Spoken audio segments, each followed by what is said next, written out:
Bismillahirrahmanirrahim. Alhamdulillahirabbil alamin wassalatu wassalamu ala asyrafil anbiya'i wa sayyidil mursalin wa ala alihi wa sahbihi ajma'in. Allahumma 'allimna ma yanfa'una wanfa'na bima 'allamtana wa zidna ilman nafi'an wa 'amalan sholihan ya rabbal alamin. Rabbi shrah li sadri wa yassir li amri wahlul 'uqdatam min lisani yafqahu qawli thumma amma ba'd. Faya ayyuhal ikhwah, faya ayyatuhal akhwat, assalamualaikum warahmatullahi wabarakatuh. Ya, kita kembali berjumpa, tapi untuk pertemuan kali ini kisi-kisi ya. Untuk pekan depan kita sudah masuk pada mid semester. Ya, maka hari ini untuk kisi-kisi ya, yaitu untuk materi fikih ya. Nanti mulainya dari iddah ya. Ya, al-bab ats-tsamin, yaitu fil iddah wal ihdad dan seterusnya. Ini halaman 325 ya. Jadi nanti dari 325 sampai kitabul jinayat pada poin pembunuhan sengaja ya. Jadi sebelum pembunuhan menyerupai sengaja ya, sebelum qatlu syibhil amdi ya, itu masuk untuk materi yang akan diujiankan pada mapel fikih ya. Ya, ini kisi-kisinya. Yang pertama iddah ya. Takrifnya lewati saja takrifnya.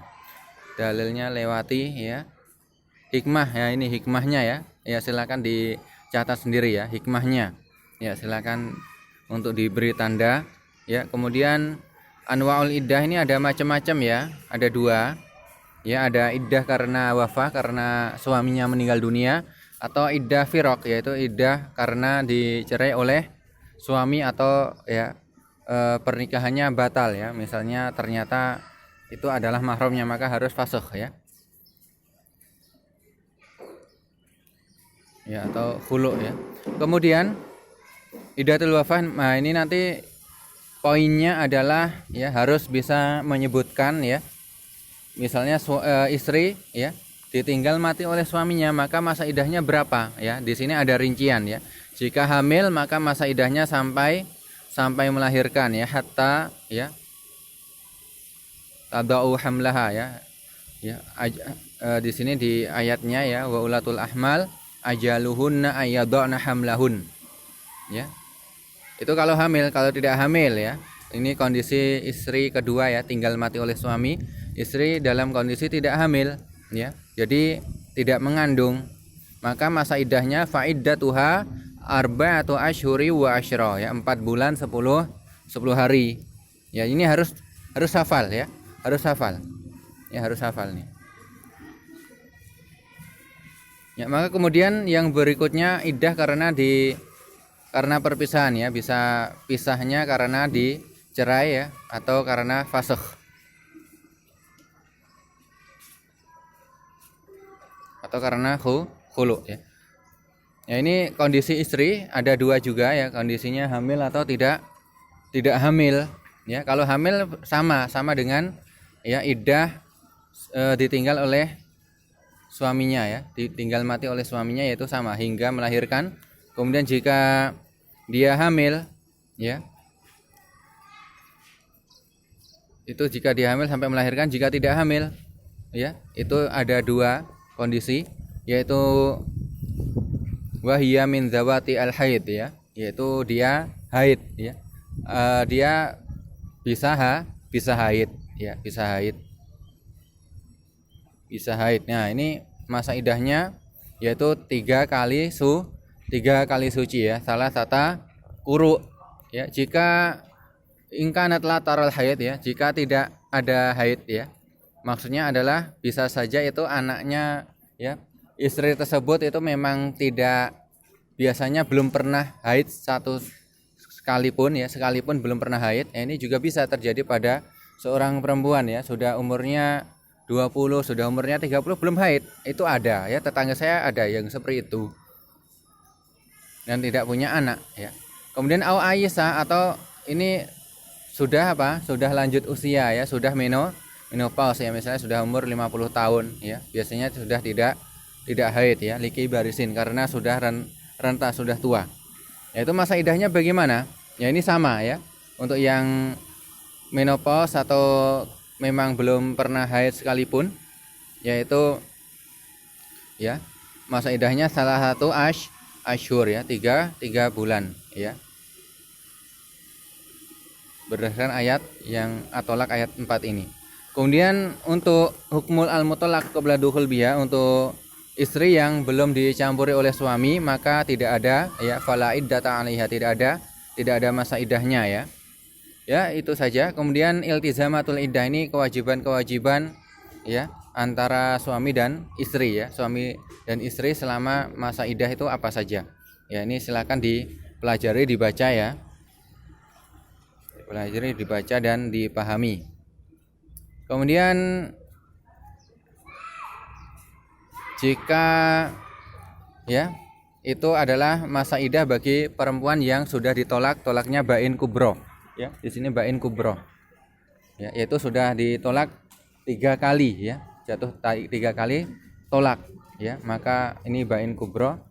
Ini kondisinya hamil atau tidak hamil ya. Kalau hamil maka ini ya kewajibannya ya. Silakan dibaca ya. Di sini ya perbedaannya sama yang tidak hamil ya, yaitu di nafkah ya. Kalau hamil ada nafkah karena itu memberikan nafkah kepada anak-anaknya kan masih dikandung, jadi otomatis memberikan nafkahnya ke ibunya ya. Yaitu intinya adalah memberikan nafkah kepada sang janinnya. Kalau tidak hamil berarti tidak ada bedanya, tidak ada nafkah saja ya. Untuk kewajiban yang lain tetap. Kemudian iddatu al-mutawaffa anha. Ini kewajibannya gimana? Ya, ini silakan dibaca sendiri ya.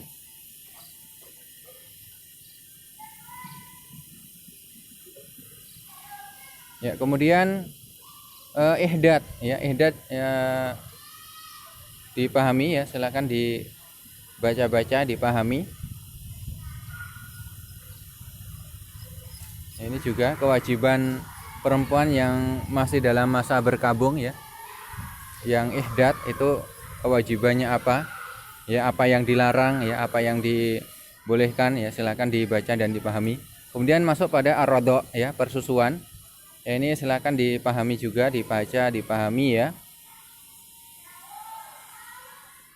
Nah, ini langsung ke sini nggak apa-apa. Ya, syurut ar-radha al-muharrim.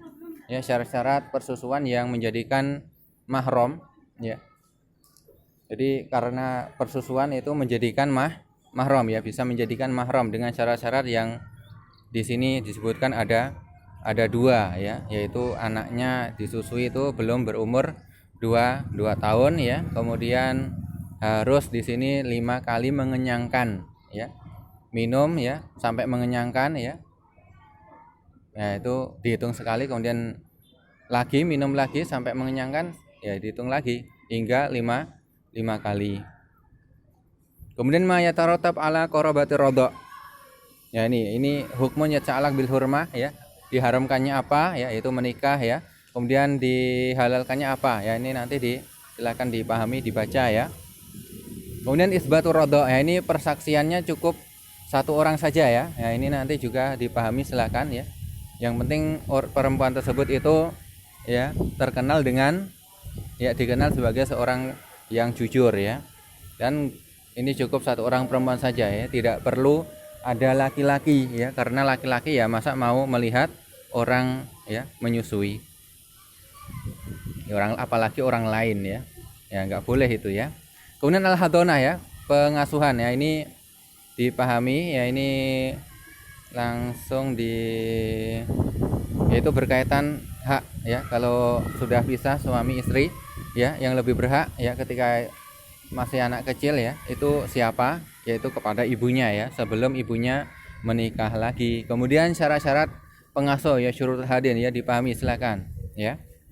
Kemudian al-ahkam ya, al-muta'alliqah bil hadonah, ini juga poin-poinnya yang strip-strip ini silakan dipahami ya. Jika safarnya jauh ya, maka anaknya yang ngasuh siapa dan seterusnya ya. Kemudian jika anaknya sudah umur 7 tahun, kalau laki-laki sama siapa, kalau perempuan sama siapa ya, silakan dipahami. Kemudian ujratul hadonah ya, gaji bagi ya perempuan yang menyusui anaknya ya, ini boleh atau tidak. Kemudian ini diambil dari hartanya siapa, ya silakan dipahami ya. Jika yang sang anak nggak punya harta ya, yang memberikan gajinya itu siapa ya, nafkahnya siapa, silakan dipahami. Kemudian nafkah ya, nafkah. Ya, ini silakan dipahami, ada 4 macam ini ya. Silakan dibaca dan dipahami ya. Ya, nafaqatul usul dan seterusnya. Kemudian nafaqatul baim dan mamalik ya. Mamalik ya budak. Nah, itu jika budak minta nikah gimana ya? Jika budaknya laki-laki, jika budaknya perempuan, ya itu gimana? Silakan dipahami. Kemudian nafaqatul baim, di sini hadisnya dalilnya itu tentang apa? Tentang memelihara kucing, tapi ini digunakan juga untuk nafaqatul baim karena kucing saja harus diberikan nafkah, apalagi hewan ternak ya. Ya, ini silakan dipahami ya. Kemudian jika tidak mampu memberikan nafkah kepada hewan gimana? Ya, yang dipelihara itu. Ya, itu silakan dibaca-baca ini ya, dan dipahami juga. Kemudian masuk pada kitabul jinayat. Nah, ini.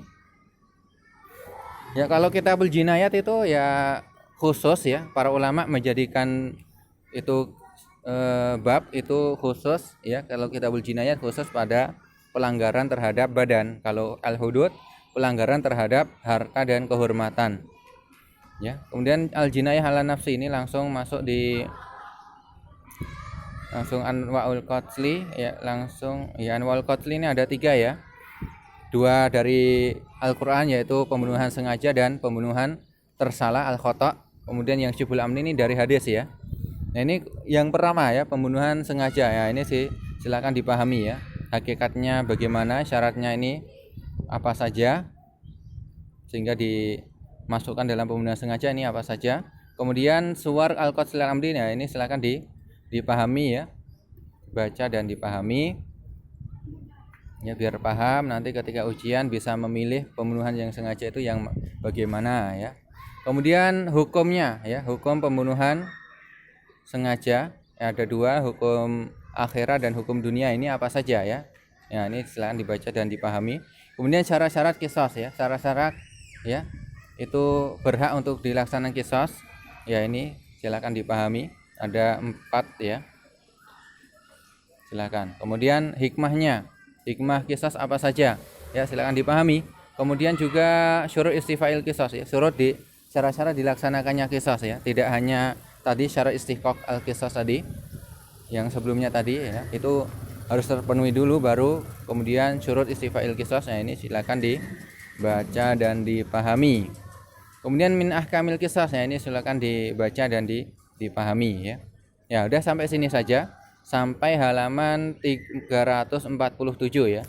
347 ya, sebelum al-qismu asani ya, sebelum pembunuhan menyerupai sengaja. Jadi cukup sekian ya untuk hari ini, cuma kisi-kisi saja. Silakan untuk dipersiapkan ujiannya ya, bisa saja nanti Selasa depan ya. Ya, cukup sekian ya, syukran ala husni istima'ikum ya, istima'ikum wa ihtimamikum. Wassalamualaikum warahmatullahi wabarakatuh.